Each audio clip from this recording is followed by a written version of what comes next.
Anesthesiologists, what was something you won't forget hearing from someone that was under? I've been putting people under for 18 years. You hear everything during surgery, confessions, secrets, random babbling that means nothing. Most patients forget they even spoke. But Evangeline's words still haunt me. She was 34, scheduled for emergency gallbladder removal. Her husband Dorian sat in the waiting room, fidgeting with his wedding ring. Normal couple, normal procedure. Nothing about her case seemed unusual. As the propofol coursed through her veins, Evangeline's eyes fluttered closed. That's when she started talking. "The children in the walls are getting hungry," she whispered, her voice eerily calm. "Dorian feeds them every Tuesday. 3 little ones behind the kitchen cabinets." I exchanged glances with the surgical team. Anesthesia often triggered strange dreams, but then she continued. "Tell Detective Morrison about the playground. The one that burned down 15 years ago. Dorian was there that night with the gasoline." My hands froze over the monitoring equipment. Detective Morrison was real. I'd seen him on the news investigating cold cases. "He keeps their shoes in the basement freezer," she said, tears streaming down her unconscious face. 23 pairs, all different sizes. The room went silent,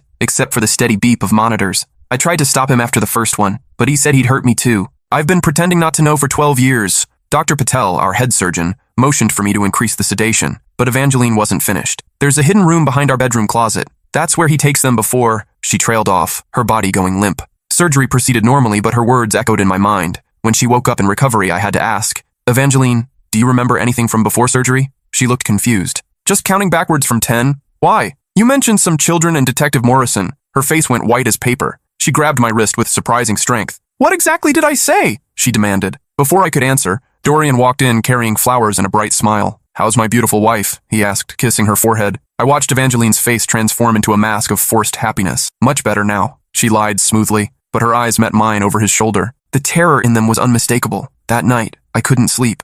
I researched the playground fire from 15 years ago. 7 children died. The case was never solved. Then I looked up missing children reports from our area over the past 12 years. 23 cases, all unsolved. I called Detective Morrison's tip line and left an anonymous message about Dorian's address. 2 days later, the news exploded. Local man arrested in connection with historical child murders. Evidence found in hidden basement room. My phone rang that evening. Unknown number. "Doctor," Evangeline's voice whispered. "Thank you for saving me." "Are you safe?" I asked. "For now. But there's something else you need to know. Dorian wasn't working alone." My blood went cold. "His brother Caspian works at the children's hospital, the night shift, and there's a third partner. Someone you know." "Who?" I demanded. "Someone at your hospital. Someone who has access to patient files. Someone who's been watching you since Tuesday." The line went dead. I sat in my kitchen, realizing that exposing Dorian had only revealed the tip of something much darker. My hands shook as I checked every lock twice. A shadow moved past my window. The shadow paused outside my kitchen window for exactly 30 seconds before disappearing. I counted each heartbeat,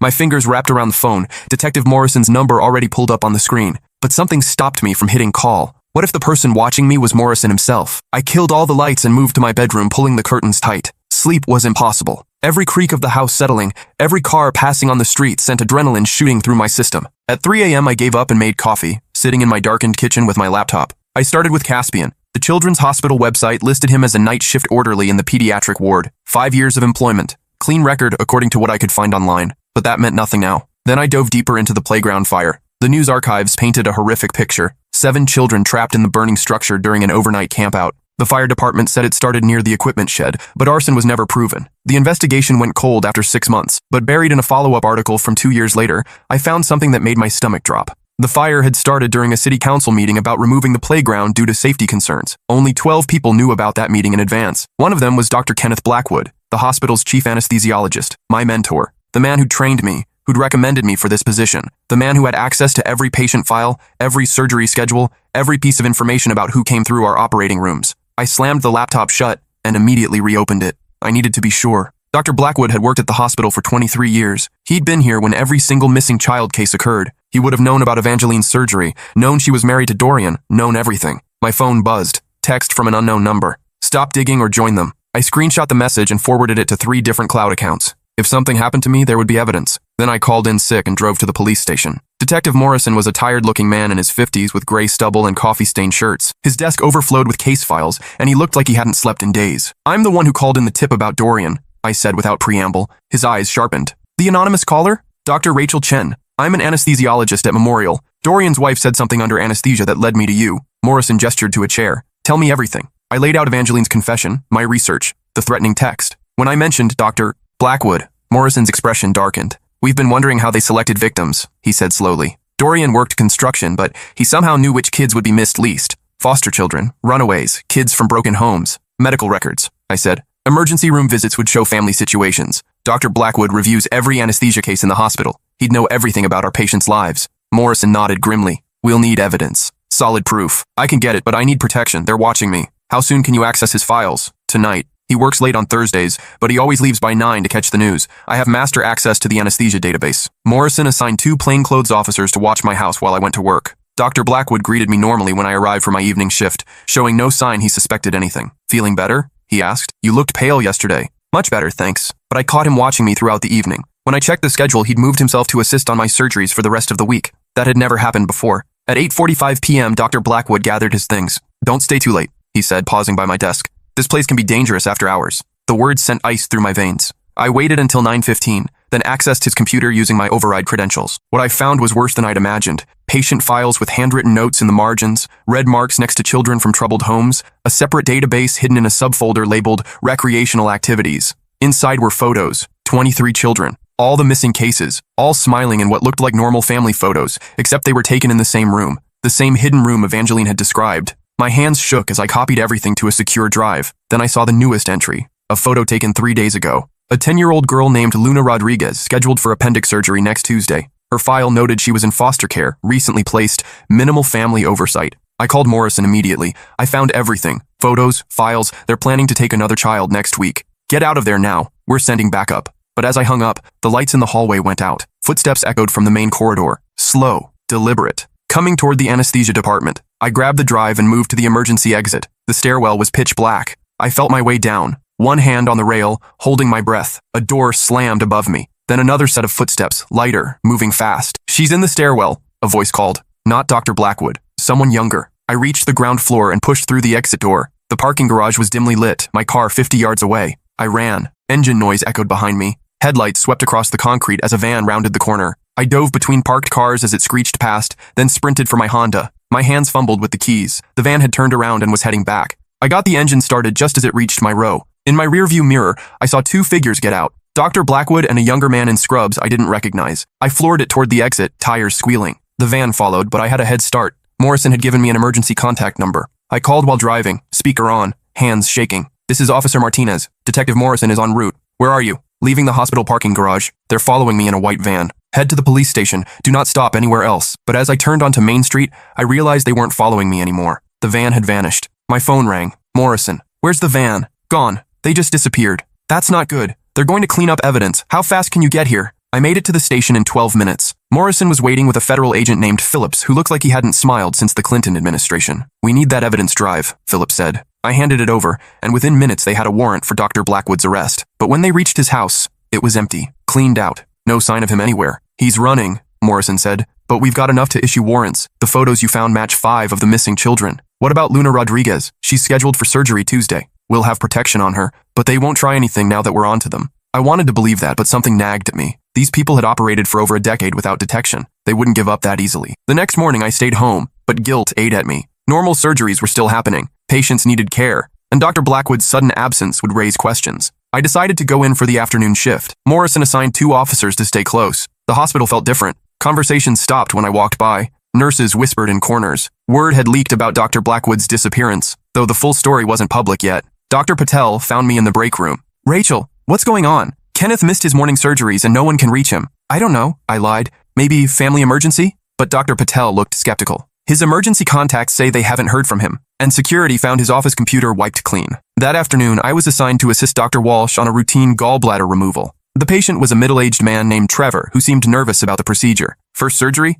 I asked while starting his IV. Second, he said. Had my appendix out as a kid. Different hospital, though. Charity place across town. Something about his voice seemed familiar, but I couldn't place it. As the propofol took effect, Trevor's eyes fluttered closed. Then he started talking. The doctor's coming back tonight, he whispered. He has a new place, underground. Can't hear the children crying from down there. My blood turned to ice. Trevor, can you hear me? I asked. He knows you found the pictures. He's angry, really angry. Dr. Walsh looked at me questioningly. I increased the sedation, but Trevor continued. The girl with the dark hair, Luna. He moved up the schedule. Tonight at midnight. The old psychiatric hospital on Elm Street. Trevor, where did you hear this? I helped him build the room. New room. Deeper underground. He paid me good money to keep quiet. The surgery proceeded, but my mind raced. When Trevor woke up in recovery, I had to ask, "Do you remember anything from before surgery?" He looked confused. "Just going to sleep." "Why?" "You mentioned someone named Luna." Trevor's face went white. "I don't know anyone named Luna." But his eyes told a different story. Fear. The same fear I'd seen in Evangeline's eyes. I excused myself and called Morrison.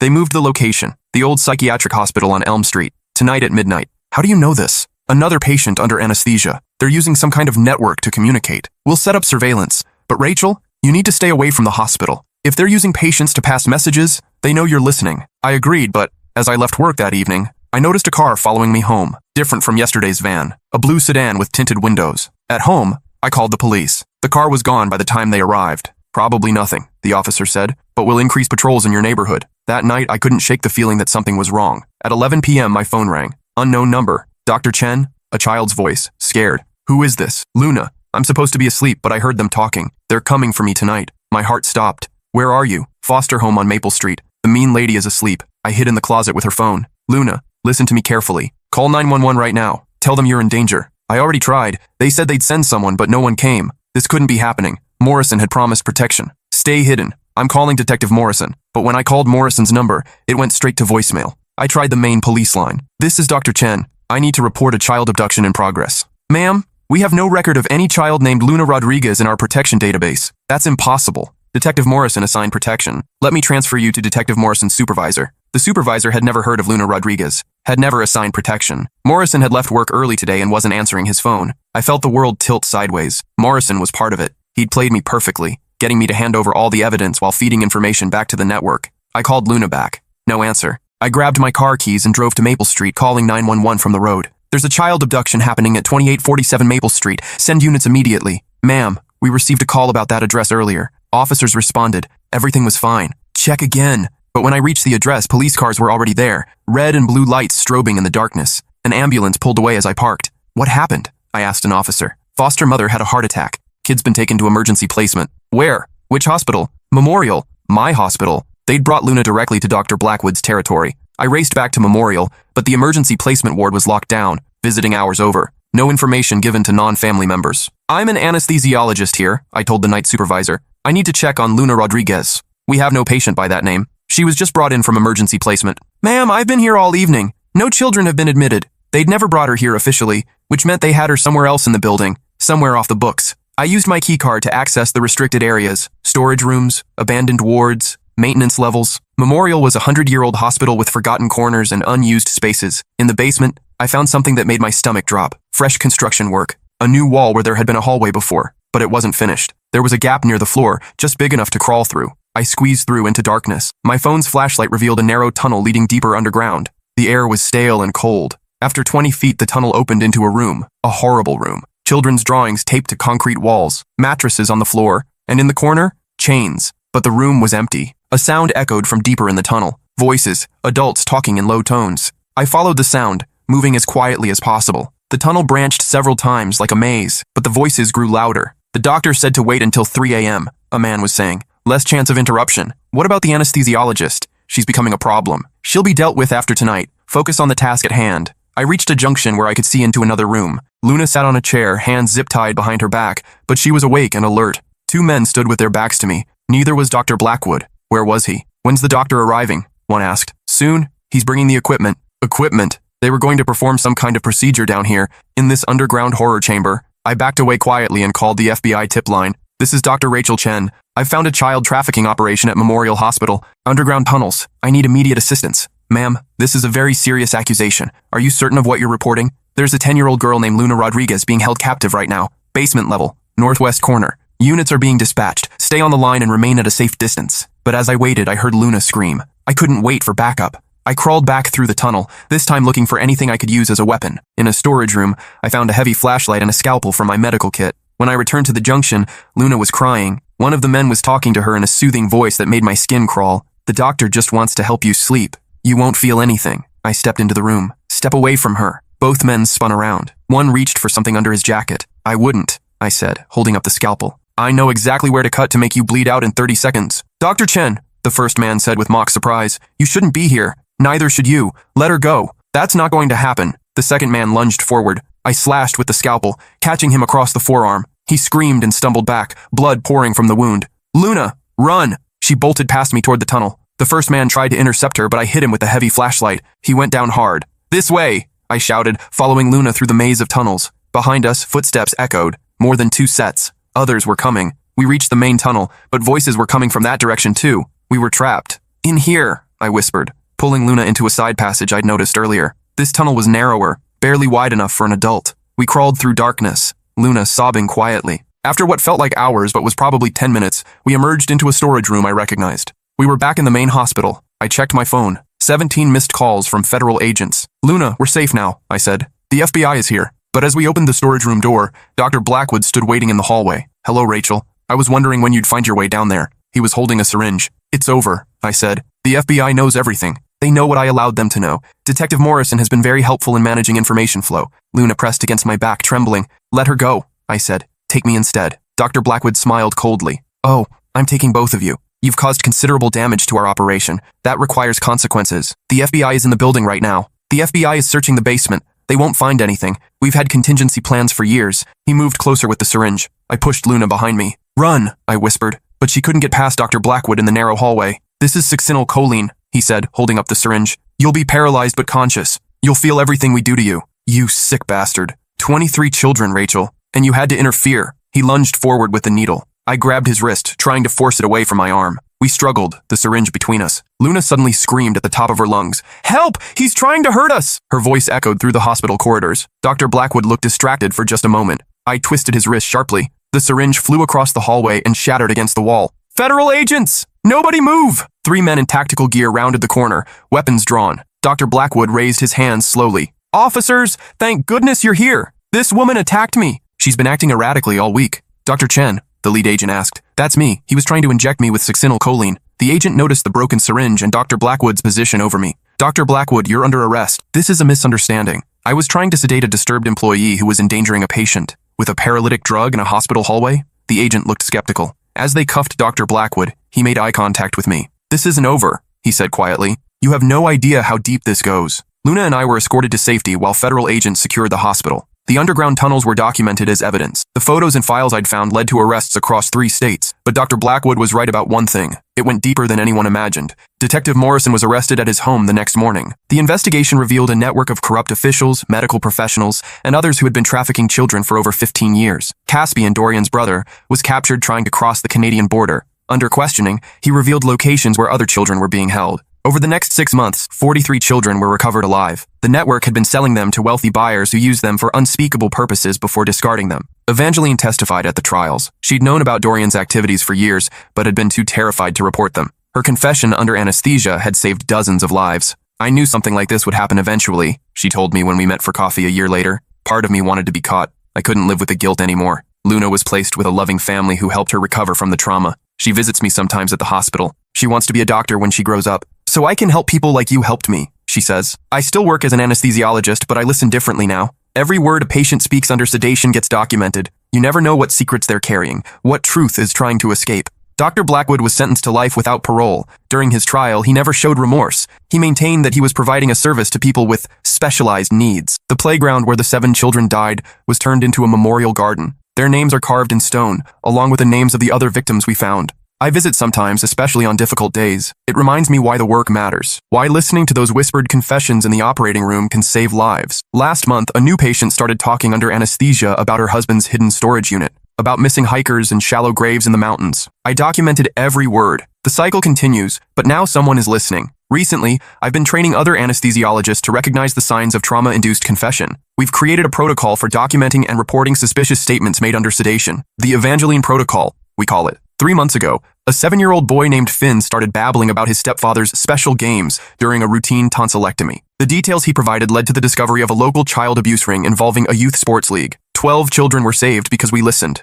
The work takes a toll. I've started seeing a therapist to process the horror that passes through my operating rooms. Some nights I still wake up thinking about those children in the underground tunnels, about how many others we didn't save. But I also think about Luna, thriving in her new home. About the 43 survivors who are rebuilding their lives. About the families who finally have answers about their missing children. Dr. Patel approached me last week with a research proposal. He wants to study the phenomenon of anesthesia-induced truth-telling, to better understand the neurological mechanisms that allow suppressed memories and secrets to surface during sedation. "This could revolutionize how we investigate crimes," he said. If we can understand why it happens, we might be able to use it more effectively. I agreed to participate. The more we understand about this phenomenon, the more children we can save. The hospital administration initially resisted the Evangeline protocol. They worried about liability issues and patient privacy concerns. But after the arrests and convictions, they realized the importance of documenting these confessions. We now have a secure reporting system that connects directly to federal law enforcement databases. Any suspicious statement made under anesthesia is immediately flagged for investigation. Last week, I received a letter from a mother in Oregon. Her daughter had been missing for 3 years before our network led to her recovery. She wanted to thank me for listening to Evangeline's words that night. "You gave me my daughter back," she wrote. "You gave our family hope again." These letters keep me going on the hardest days. I still think about Dr. Blackwood sometimes, about how he used his position of trust to facilitate unspeakable crimes, how he hid behind the respect society gives to medical professionals. It makes me more vigilant about my colleagues, more aware of the signs of predatory behavior. The network we uncovered included doctors, nurses, social workers, police officers, people in positions meant to protect children. Evil doesn't always look like a monster. Sometimes it wears scrubs and carries a stethoscope, but good people can make a difference. Every day, healthcare workers across the country are listening more carefully to their patients, asking better questions, recognizing signs of abuse and trafficking. The underground tunnels at Memorial have been sealed and converted into additional storage space. But sometimes, when I'm working late, I think about what happened down there, about the children who suffered in darkness while the hospital operated normally overhead. It reminds me to stay vigilant, to keep listening. Yesterday, a teenage girl named Paisley whispered about her foster family's photography business while under anesthesia. The details she provided are currently being investigated by federal agents. Paisley doesn't remember talking. When she woke up, she asked if the surgery went well. I assured her it did, then made my report. In a few days, she might be free from whatever hell she's been living in, all because she told the truth while unconscious. The Evangeline protocol has now been adopted by hospitals in 12 states. Medical professionals are being trained to recognize and respond to trauma-induced confessions. We estimate that over 200 children have been saved so far. It's not enough. It will never be enough. But it's a start. Every time I put someone under anesthesia, I listen carefully. You never know who needs saving. You never know whose whispered words might expose the monster hiding in plain sight. The work continues. The listening continues. And somewhere out there, another child might go home because someone paid attention to words spoken in unconsciousness. That's worth carrying the weight of these secrets. That's worth the sleepless nights and the therapy sessions. That's worth everything. Because Evangeline was right. The children in the walls were hungry. But now someone is finally feeding them justice instead of fear. Luna sends me a Christmas card every year. This year's had a drawing of a doctor with a stethoscope and the words, "Thank you for listening." I keep it on my desk at the hospital. A reminder of why the work matters. A reminder to keep listening to the voices that can only speak in darkness. The truth has a way of surfacing, even when consciousness can't let it free. All we have to do is listen.